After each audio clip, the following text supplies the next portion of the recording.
This is Faye from Face World Media. Wherever you are, we may or may not be able to see you, but this is live and leave your comments and questions related to creativity and learn how to be creative, even if you can't draw. So on the screen with me right now, I have someone I'm just so thrilled to have discovered very recently through ConvertKit's featured story, and his name is Danny Gregory, and you can find his work pretty much at Sketchbook Skool, everywhere. And I absolutely love his website, love his online art academy, and his YouTube channel.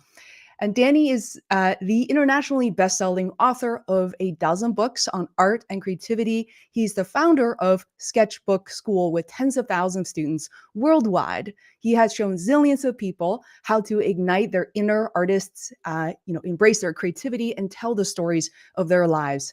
Danny is the founder of Sketchbook Skool, an online art school designed to bring artists back to their creativity, taught by the world's best illustrators, artists, and educators. Sketchbook Skool encourages its global community of over 50,000 students to draw in a sketchbook, regardless of their skill level.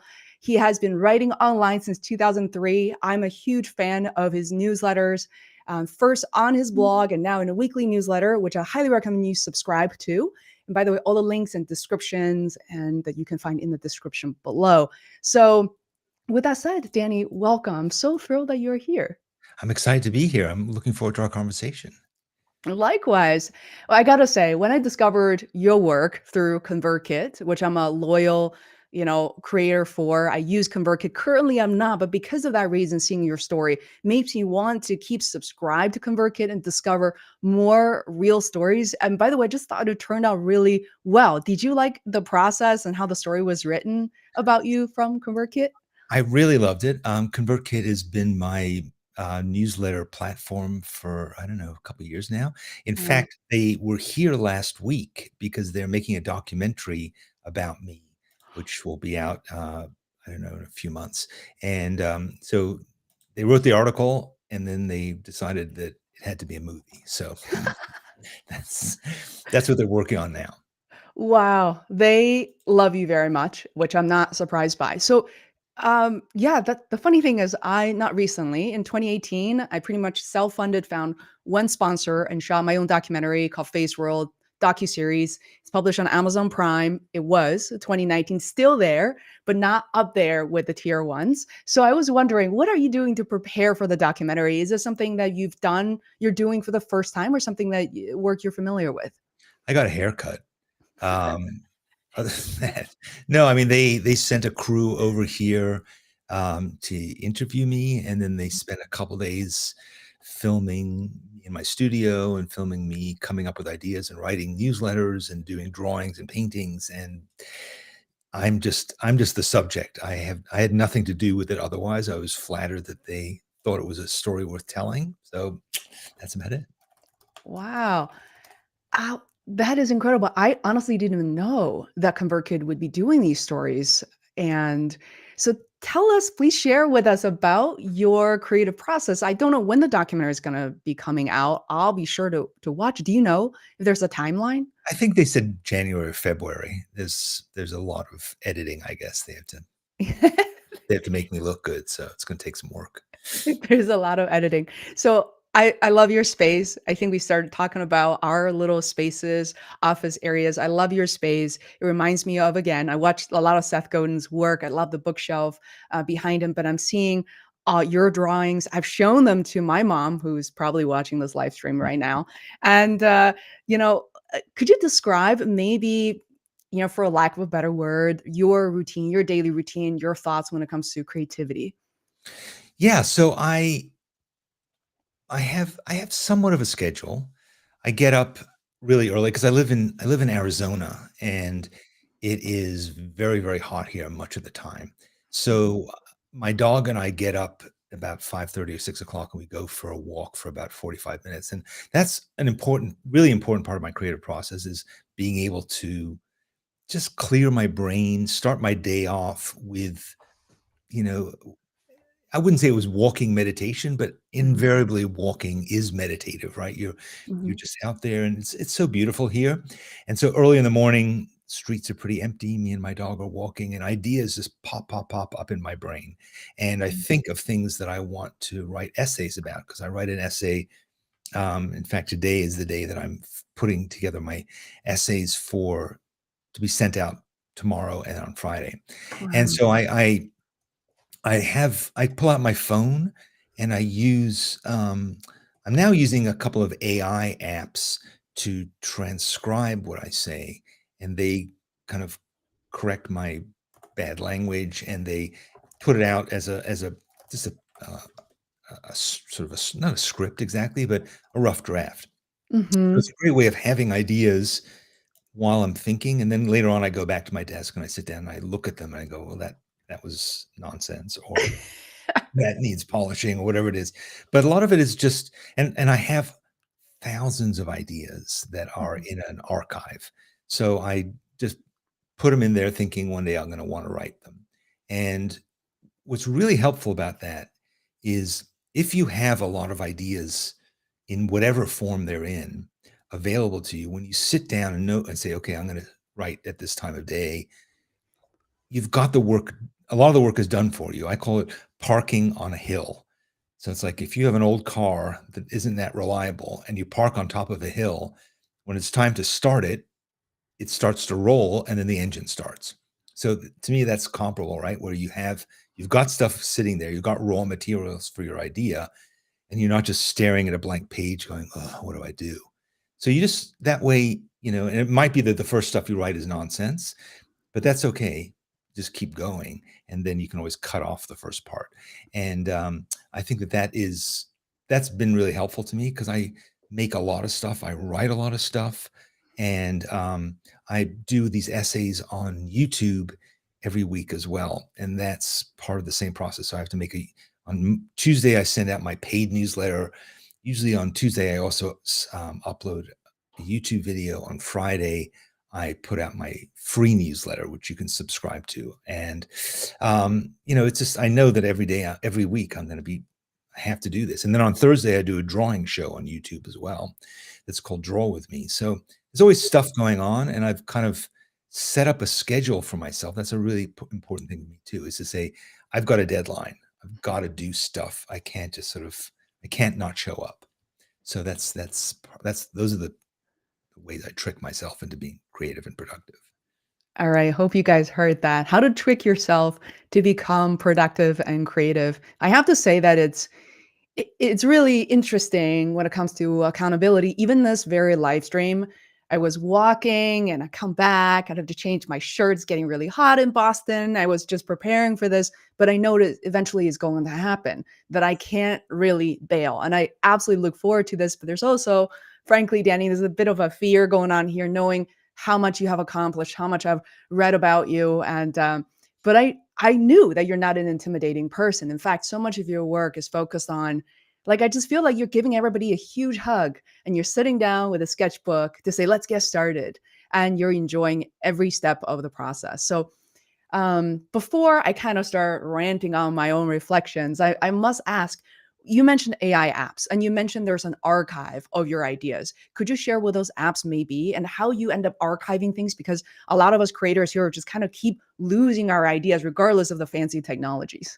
Yeah. So the app on my phone is I've used a couple, but I think the one I use the most now is called Audio Pen. Audio Pen is there's a free version of it, but then you can also get a subscription, which is not very much money, and it has different settings. So a lot of these AI apps, you can talk into it and it will transcribe it, Mhm. which is useful. And the transcription is so good now; it's just getting better and better, right? You can just and then what happens is if you want it to, it will turn it into some form. I don't usually really like it, but it Mhm. will turn it into if you've said, okay, I want this to be a LinkedIn post, it will rewrite it in such a way. Or if you want it to be a business email, it will Mhm. transform it.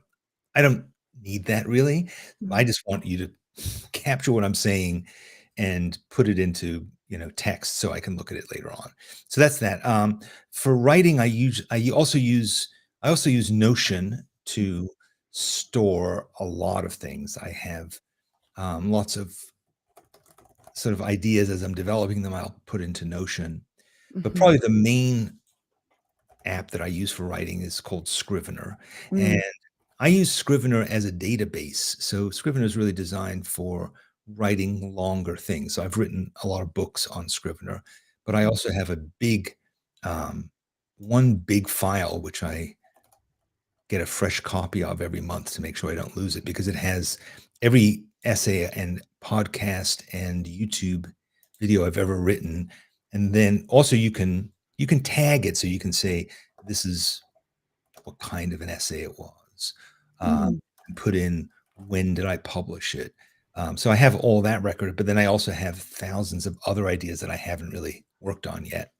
And so that means again that I can always go back, I can always find stuff, and having it all together means that if I think of something, um, I I did I cover this topic before? Did I say something like that? I just go in and search, and it searches, you know, I don't know, 1,000 documents that are all part of this.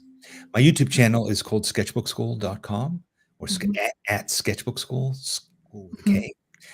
So yeah, that's I love that you're so casual about this. And thank you guys for watching here because you are, I mean, it sounds like you have a schedule. And at the same time, I don't know if people realize this. You have, over 250,000 subscribers on YouTube, for which I love your video styles because it feels like you are you are retelling your essays. Like you don't look like you're reading your essays. Speaking of content repurposing, I do want to double check because your essays are really well written. Do you actually use like a teleprompter or do you kind of rehearse or how do you kind of change from essays over to videos on YouTube? I haven't I have various ways that I do it. I might have some notes up on the screen. I Mm, might have it on my phone and read it. I have a teleprompter function, which I use sometimes. So mm, that can also give me just like my main bullet points. So I can be looking at the camera as I'm doing it. It's different ways of doing it. And then a lot of times I'll take the raw narration and then I'll edit it and I'll do stuff to it. I mean, I last year I made was it last year? Or was this year? I made an animated film. It was my first animated film. I took something that had been an essay and I mhm. made it into a cartoon called The Artist Who Couldn't Draw. And it I was loved it. yeah. So I learned an awful lot about animation, and it was really fun to just try experiment with a new form. But I want my essays. I find that I want my ideas to get out there, and so it doesn't really matter. I've done them as a podcast. I've done them as a blog. I've done them as an essay that email out. I've shared them on social media, and I've do this stuff on YouTube, and I find that YouTube is the most engaged audience I have. You know, it's really great. I mean, I love sending out my newsletter, and I get one-to-one connections with my readers there. So if I send out a newsletter, people will just reply to it as if it was a personal email from me. That's been my idea, which is to say, just write back to me, and I'll get Mhm, it, and I'll write back to you. It's just a one-to-one thing. Even though there's mhm, 20,000 people who are getting it, I have that one-to-one connection. And similarly on YouTube, I put something up and there's thousands of people commenting and I try and go back in and comment on as many as them as I oh, can. Just hard. yeah. Yeah, but it is I find that it is again as you said people feel like a connection with me because here I Mhm, am talking to you. mhm, Um, and I've tried doing like more complex productions. And I find that in the end, the thing that people seem to respond to the most is just authenticity, to just mhm, make something that doesn't seem super slick. mhm, But, and if I do use B roll and other things I'm doing it to enhance my ideas and to mhm. support them, not to make some sort of flashy thing. I mean, I've made Super Bowl commercials in my day. I know a lot about production, but that's not what I'm doing now these days. Wow. And, I love when you said YouTube, as well as when you said you don't really need fancy productions, because that's precisely the lessons I learned from my documentary. Put it on Amazon Prime, it becomes social proof. A lot of clients will say, "Well, I reach out because I saw this. Frankly, I didn't even watch the thing, but I realized that you have the connections, you know how to do this." But In retrospect, I realized that budget could have sustained me on YouTube for years as opposed to a few weeks plus production.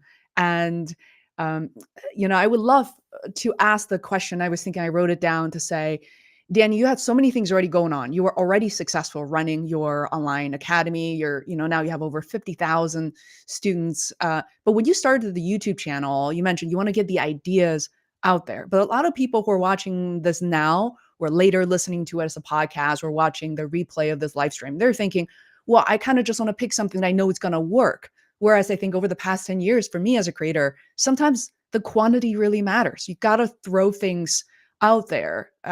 What's your take on that? Like quantity versus quality, and also which platform to choose? People seem to really get stuck in that. Those are great questions, and I've wrestled with them too. I mean, I've been on YouTube for 10 years, Oh, probably geez. longer actually. And I have become a lot. I was not consistent at first. I wasn't consistent in when I posted. I wasn't consistent on what I posted. Mhm, So we were doing a lot of, art demonstrations. Here's how you use this pen, those kinds of things. Over time, I decided I don't really want to do that. I want to focus on advice and I want to give people inspiration because I feel like if I inspire you to do stuff, mhm, together we'll help you learn how to do it. But it's so easy to never start mhm, because you think you can't. So if you never start and you think you can't do it, what's the point in my teaching you how to use a particular brush or how to draw, a particular subject? There's no point. mhm, We've got to get you into the flow of things. So that became my consistent thing. I would say if I was starting again, I I would certainly try and set up a schedule and say, it doesn't have to be every week, but, mhm, I would every week is a pretty good schedule, and it's fairly demanding, but it is enough to start to develop a relationship. There are 3 kinds of YouTube videos that I think you should make if you wanna build a channel, or 3 different ways of looking at it. So one of them is to create something that brings in an audience. mhm, So you want to go out and those are creating the videos that have the broadest reach, that have, a really zingy kind of, title and a sort of shocking thumbnail.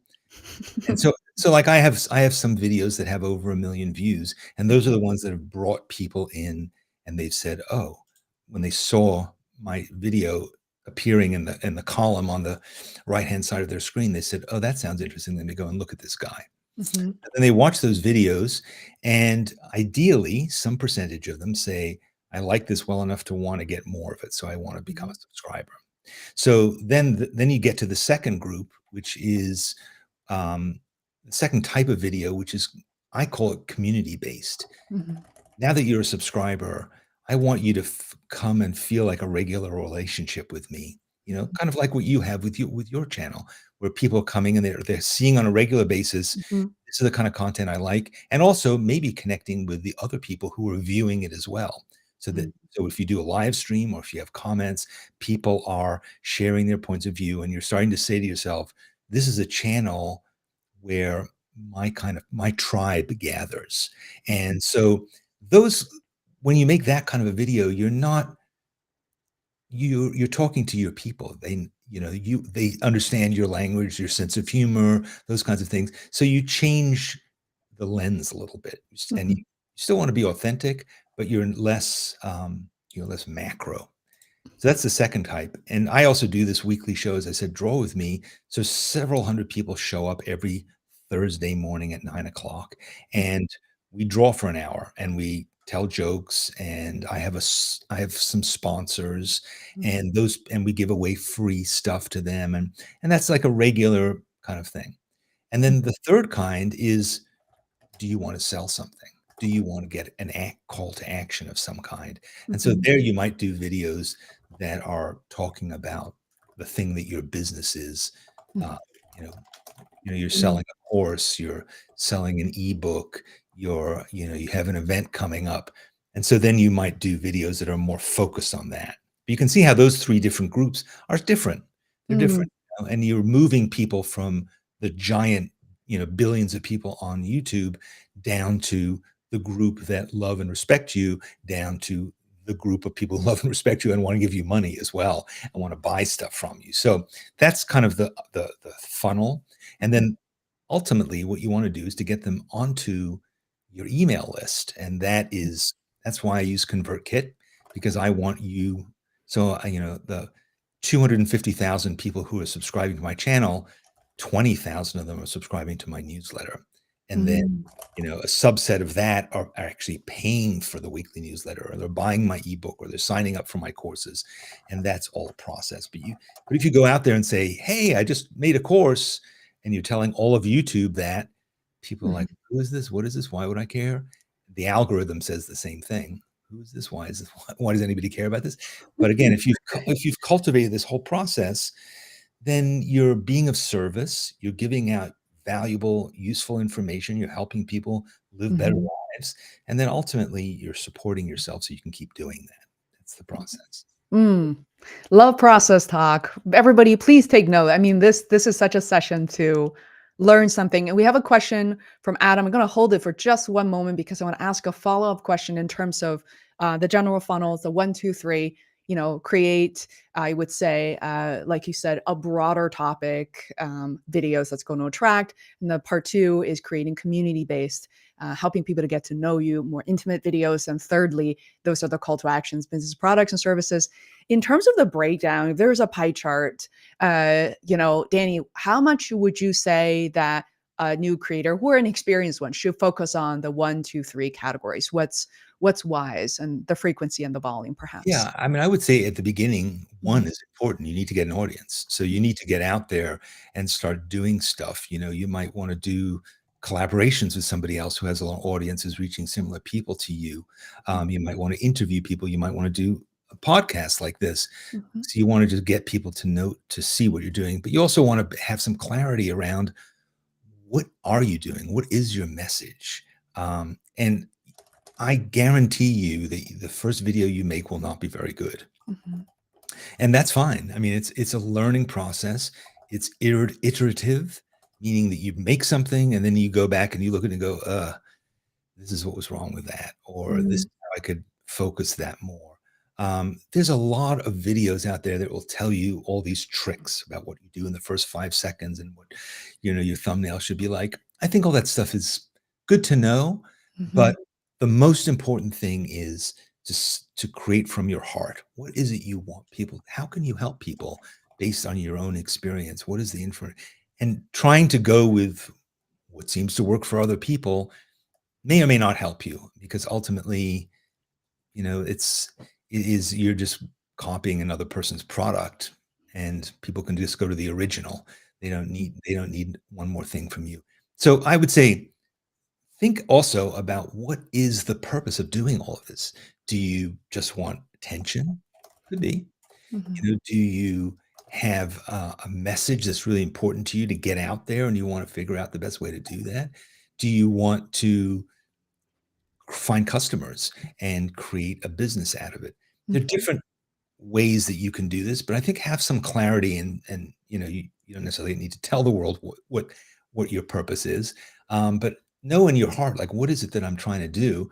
Because then you can say, am I doing it right? Because mhm, again, there's so much stuff out there telling you how to do stuff.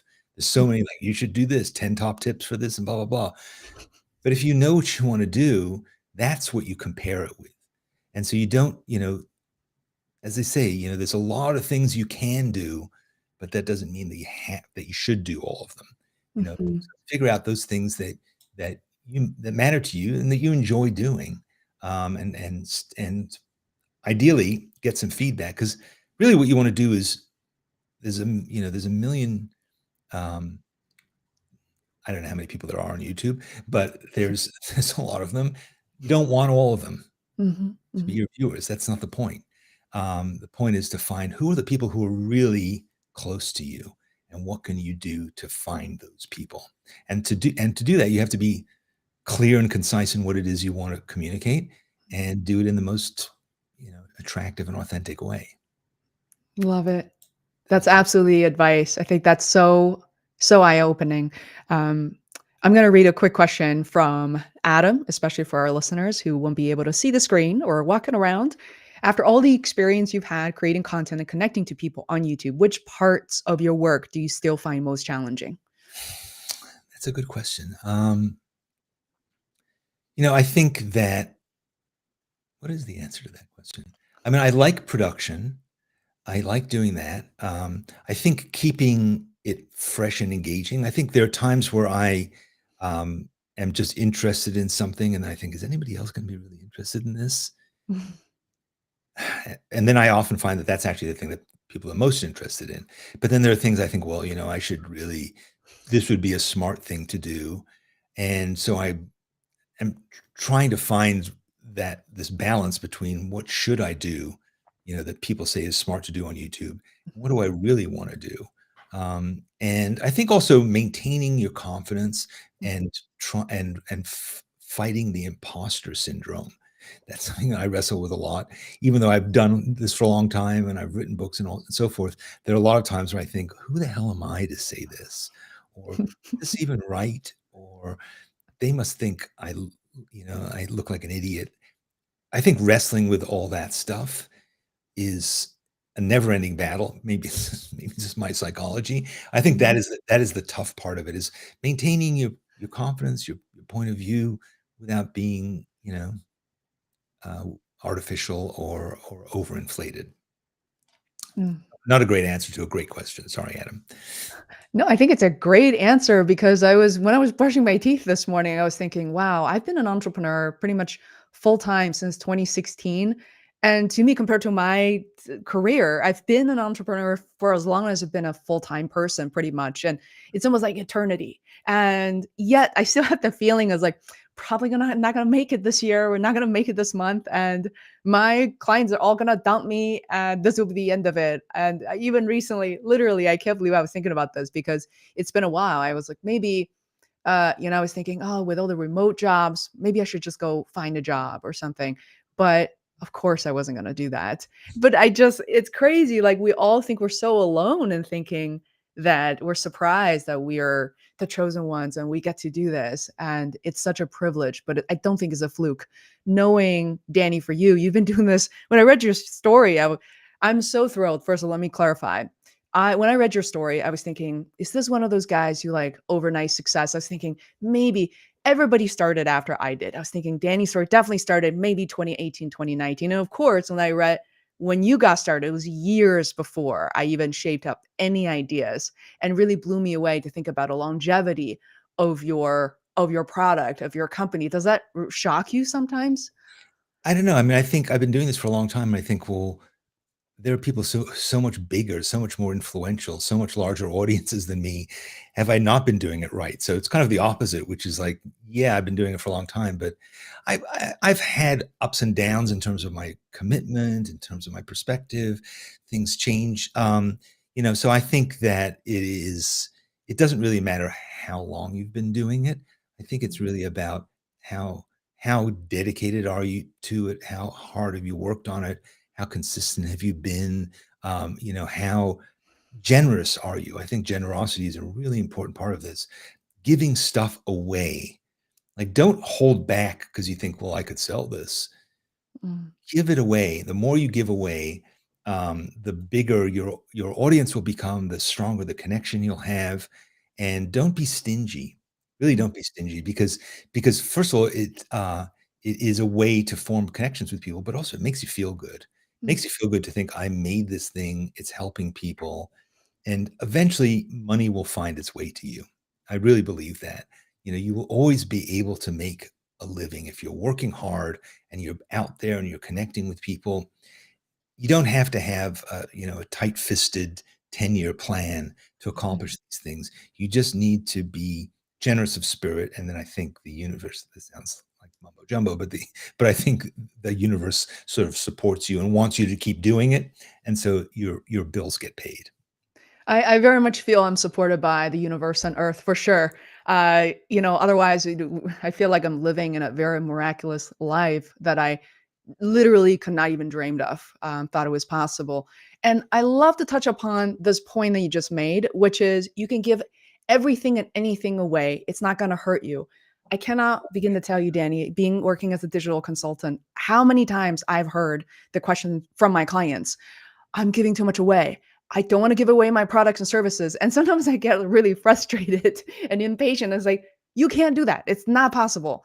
And so thank you for calling that out. It's a really big deal. I think that's why a lot of people fall short, not reaching the ideal audience, is holding so much of it back. Right. I mean, I don't know if you've had this experience, but sometimes I'll be doing a live stream and suddenly people are like tipping me. I forget what it's called, where they give you like a Right. little gift. And I think that's bizarre. Like I didn't ask for that. It's kind of slightly embarrassing, but thank you for supporting me. And that to me is just a small sign of, and I think my paid newsletter, I think I was never super clear as to what the benefit of the paid newsletter was versus the free newsletter. Mhm, And then people wrote to me and they said, we don't really care what it is. We want to support you so you keep doing this. And so if we mhm, can pay a little bit of money and that's called the paid newsletter, great. And so again, going back to what I was saying earlier, if you can find the people who get it, who love you, who really want mhm, this thing from you, they'll support you. They mhm, will. And it takes a little faith in the process to believe that that's going to be the case.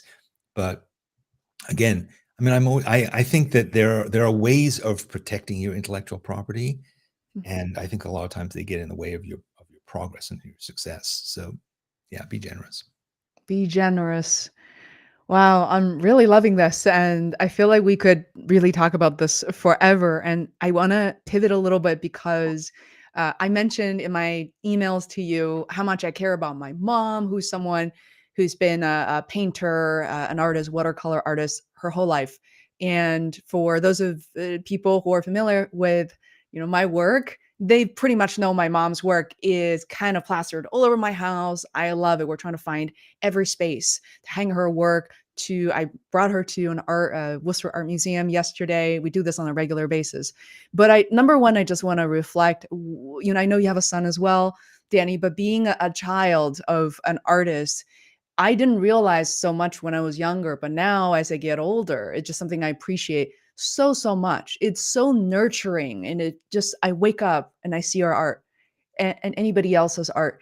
It just makes me so happy. So I want to kind of hear your thoughts on if you've heard similar feedback and ideas, and if you know or have ways that to suggest that people like myself, or even not just daughters or sons, or maybe relatives and friends can further support artists, because I feel like support is never overrated. I feel like artists really should have a nurturing community around them.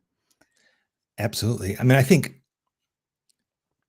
let's start with the word artist. A lot of times we think that an artist is somebody who makes money making art.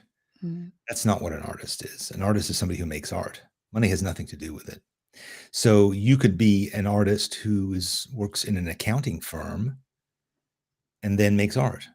I think too often we tie the two together and we think the way to support an artist is by buying their art. That's a way of doing it. But I think really what we want to do is we want to say, I support you in having the courage to be on this adventure of exploration and creativity. Artists and creative people in general, we're problem solvers. That's what we do. So we encounter problems, new situations, and we come up with new answers to that. And it could be in technology, it could be in just about anything.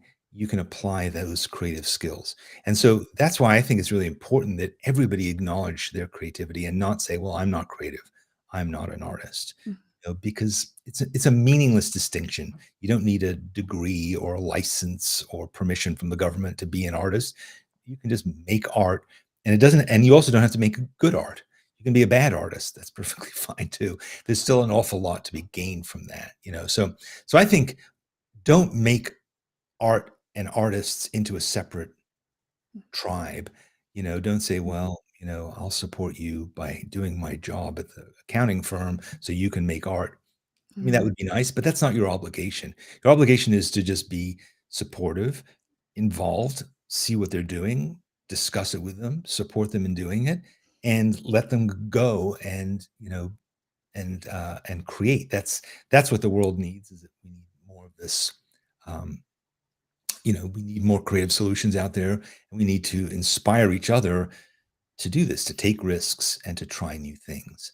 And that's the place of artists in our society. Wow.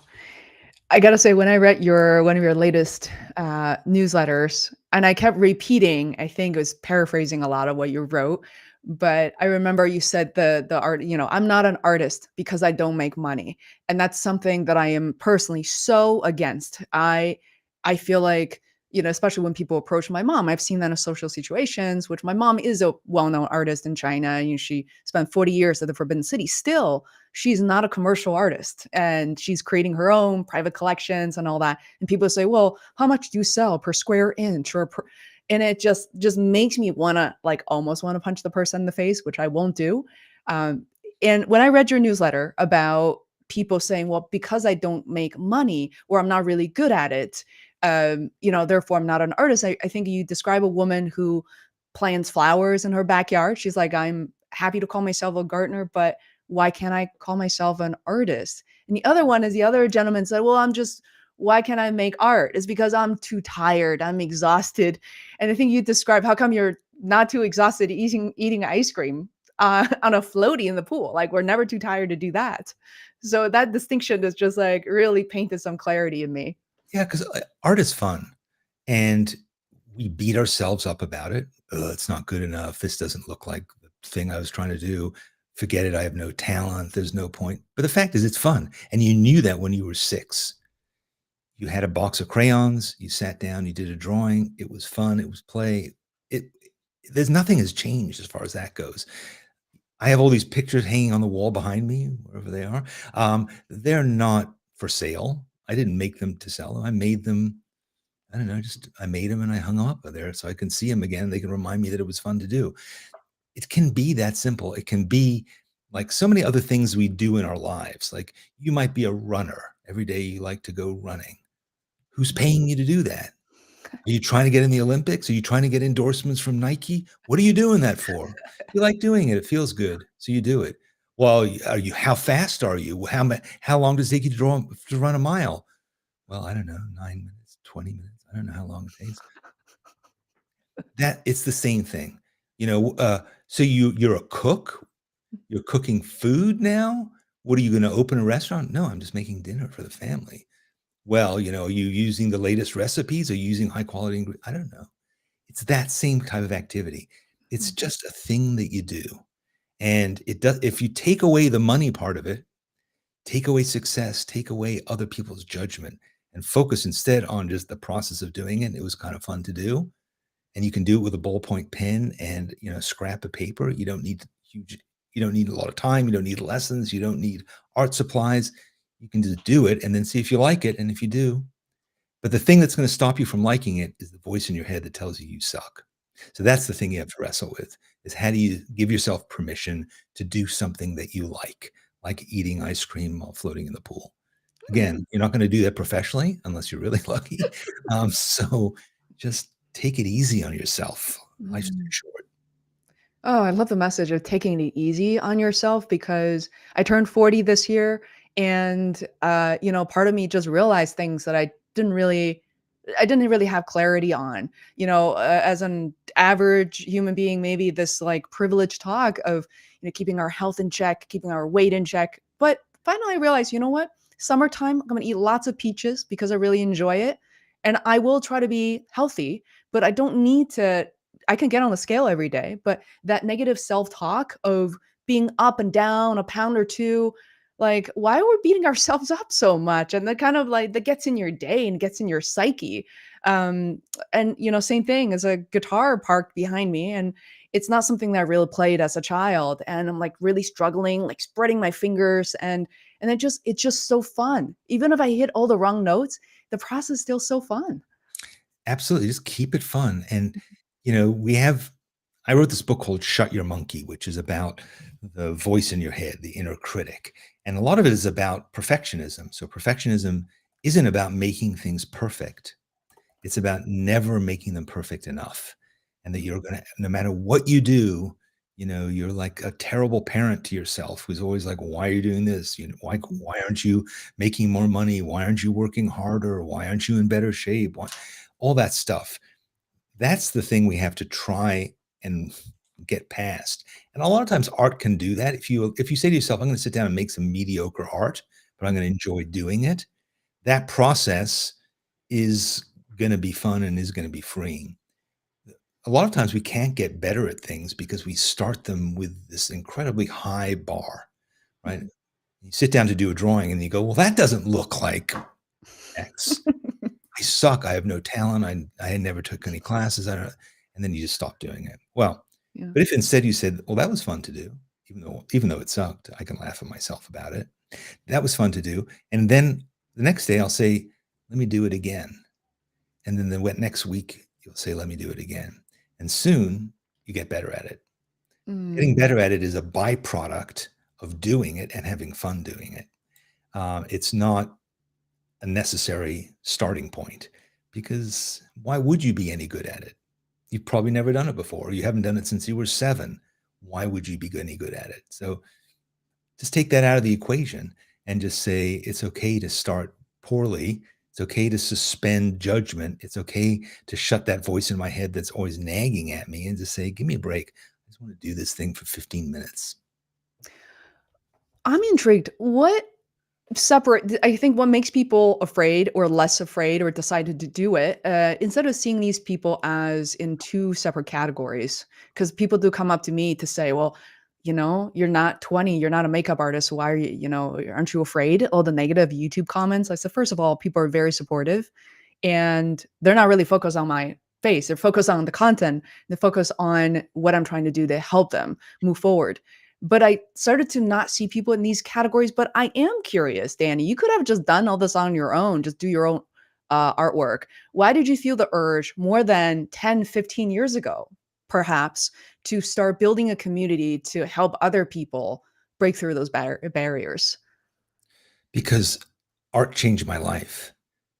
And I became like a religious missionary to tell other people that there's this really fun thing that really changed my life, and it saved me from depression and anxiety, and it gave my life focus, and it didn't have to become my job, and I didn't have to be good at it, but it changed me, and our society doesn't recognize that this is a thing. And I felt like I've gotta go out there and sort of let people know that this is a thing and that it is something that you can do and that you will reap benefits from it like I have. That was the reason. So I started to get together with other people who had started to figure this stuff out too, and we formed community because of it, because we were like, "Well, this is great, isn't it? And let me see how you did that, and what other artists did you see that inspired you?" We wanted to share information and become you know, uh, collaborators in a way, Mhm. or at least support team. And then over time, you start thinking, well, okay, a lot of people who come to art, they say, "I got to take a course. I can never draw. I got to take a course, and then I'll know how to do it." So I say, "Okay, I'll teach a course, and in that course, I'll tell you the same thing, which is you don't really need to take this course." I wrote a course, which then became a book called How to Draw Without Talent. And I just said, "You know what? You don't need talent. Here's some basic steps to take. You could probably have figured these out on your own, but I'll tell you them. Do them together. You'll get some confidence and you'll go off and do this." So so it's not really that, I mean, I'm being facetious when I say it was like a religious mission, but it felt to me similar. And I said, I figured out something that I like. I want the world to know about it. Why not? Wow.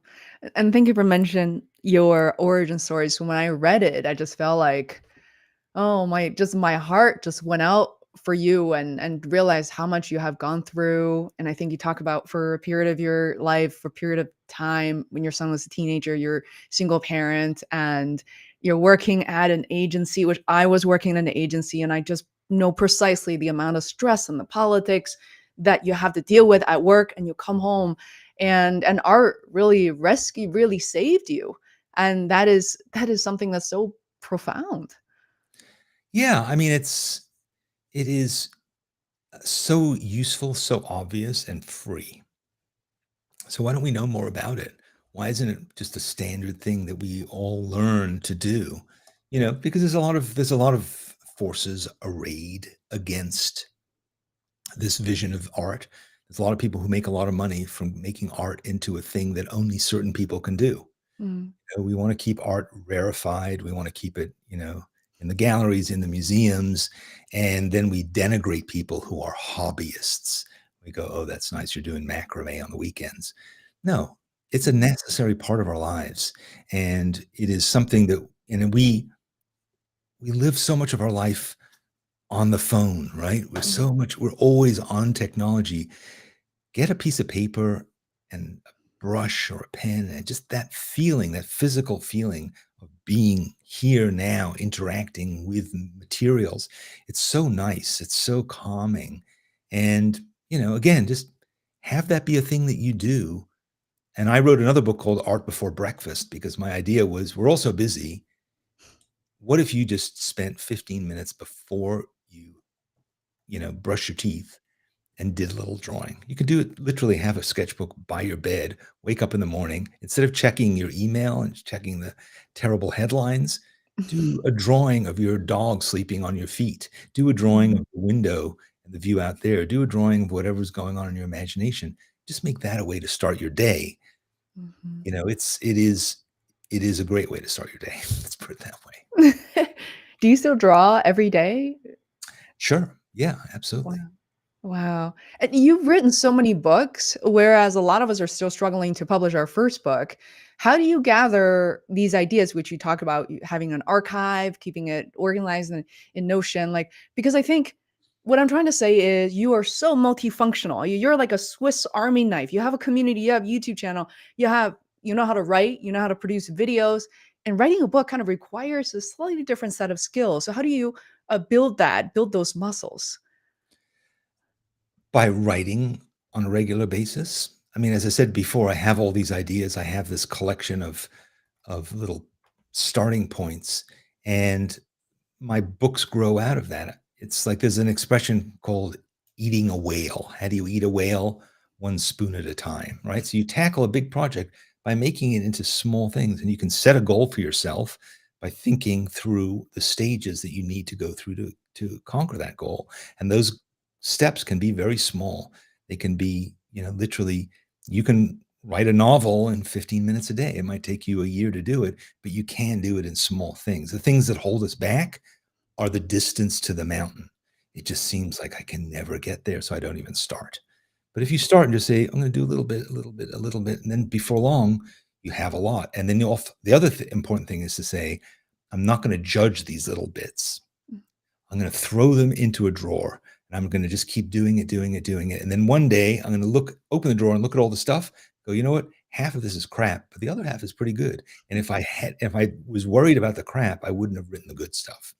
So don't try and separate your critical stage from your creative stage.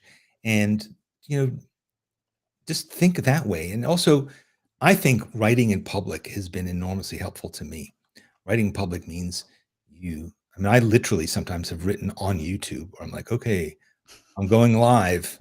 I have no idea what to do. And I write a thing like with hundreds of people sitting there with me, and I'm writing a thing. That's a bit extreme. But I think just saying, you know what, I'm going to set up a blog, I'm going to set up a newsletter, and I have to prepare some content every day, every week, every month. And I have to make that. And I just got to get it out there, even if it isn't that great this week. Just do it. Having that's how you build muscles, is by exercising. So do some exercising. Mm. So true, and I feel like I could be very judgy when it comes to my own content, videos, and we've been blogging every day. It is optimized for keywords, and I talk about full stack content marketing to my clients, to everybody these days. I did include a link below, but I gotta say, like once you do this for a year, for 6 months, for a year, traffic is gonna come. Before, a year ago, we didn't really focus on our blog, primarily on YouTube. It was barely, 800, 900 people every month. I was like, okay, that's fine. And then a year later, now we have consistently every month we have over 10,000 unique visitors, which is a lot more for you, Danny, which I understand. But like it will come. The audience will come if you decide to do the work. If you do the work every day, art before breakfast, writing before breakfast. Um, I have to check the time. I realized I could talk for hours, but we have just I have to go to yeah. yeah, so Danny, like if I have one more question, then feel free to chime in for something that I didn't ask. You're eager to share with our audience, but I gotta say, like for me, over the years, building a community is probably the hardest thing ever. And you now have over 50,000 active students, even more viewers on YouTube, more people on your newsletter. How do you actually build a community? Because I heard even from a very successful entrepreneurs like yourself, people tend to sign up and they leave. The churn's really high. So how do you offset that? You keep showing up Mm, and you engage, you know? So as I said before, I'll reply to comments. People write me emails, I reply to them. mm, It's a relationship. And to me, my relationship isn't with the community. My relationship is with the people inside the community. So mhm, being able to say, I will, I see you. That's really important. It's not I'm not up on a stage with an audience. I'm mhm, in the audience with the other people, and I'm writing from my own point of view. Everything that I write is mhm, ultimately about the things that I experience. I don't pretend to be an expert, really. Every book that I've written is because I couldn't find that book. I mhm, started out by looking for it, didn't exist, so I wrote it. And I think that that's the attitude that you have to have, which is, again, how can you give? How can you engage? And if you really believe in this stuff, all that is pretty easy because suddenly, if you're into some very niche thing, which I was, drawing in a sketchbook, keeping an illustrated journal, not a thing that everybody's doing. It's not hot or trendy. And then you find some other people who do it and they love it and their passion comes back to you. And then you grow and grow and grow just that way. But my goal was never to grow. My goal was to share my passion. oh, The growth wow. is a byproduct. Yeah. Wow. Thank you so much, Danny. I couldn't find a better way to kind of conclude the conversation. And thank you so much for your time. And I don't want to make you late for anything at this point. But for anybody who's watching now or later, please check out DannyGregory.com. Definitely Sketchbook Skool as well. His online academy. I highly recommend the newsletter, the free as well as the paid. And I hope if you have artists around you, please support their work, listen to their stories, ask interesting questions. With that said, Danny, I hope that we'll meet again. Absolutely. This was really fun. Thanks so much. Thank you.